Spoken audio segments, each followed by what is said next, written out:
So promptness is important. When it comes to a good meet and greet, is a smile important?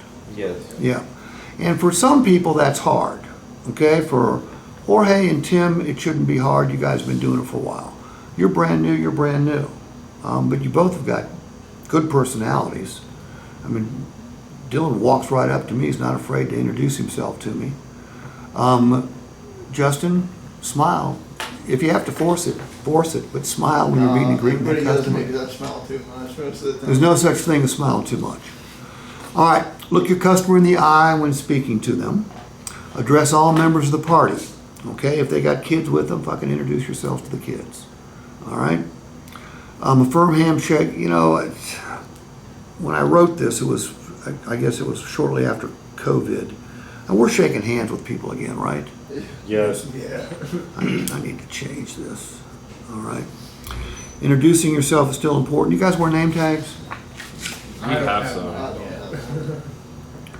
I'm telling you, study after study has been done, and name tags get you better customer satisfaction and more sales. It started in the retail industry, then moved to the restaurant industry. Now all sorts of industries use name tags.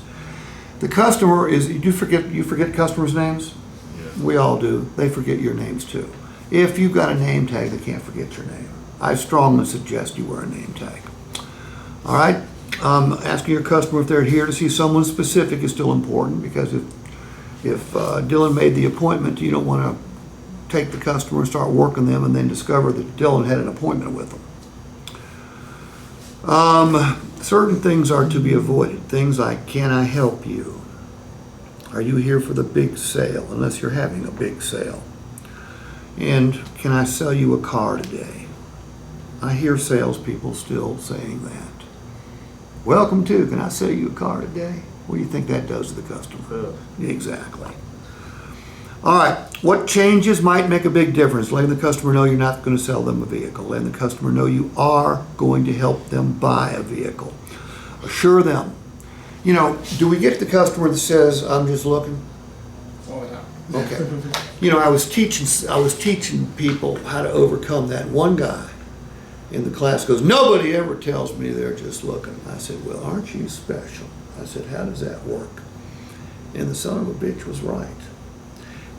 He said, what I do is when I meet and greet them, I say, hey, if you're just looking today, that's cool. No problem. You don't need to buy. He goes, so they can't say it. I said it first, which is pretty smart. This guy was a guy that does 30 cars a month. So I put it in here. Okay? Acknowledge the time your customer is invested in doing their research. Offer to pick up the digital shopping process wherever the customer stopped. Ask if there are any questions about the way we price our vehicles. Let's talk about how we price our vehicles again.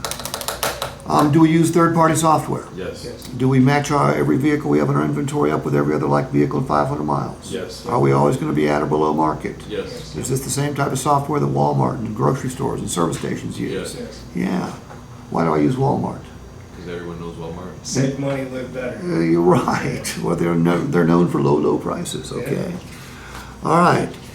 Discuss your dealership's value proposition. If it's a new vehicle, talk about that lifetime powertrain warranty. If it's a motor trend, you got a ton to talk about. Ask how much time the customer has budgeted for the visit. Show respect for the customer's time by offering time-saving options.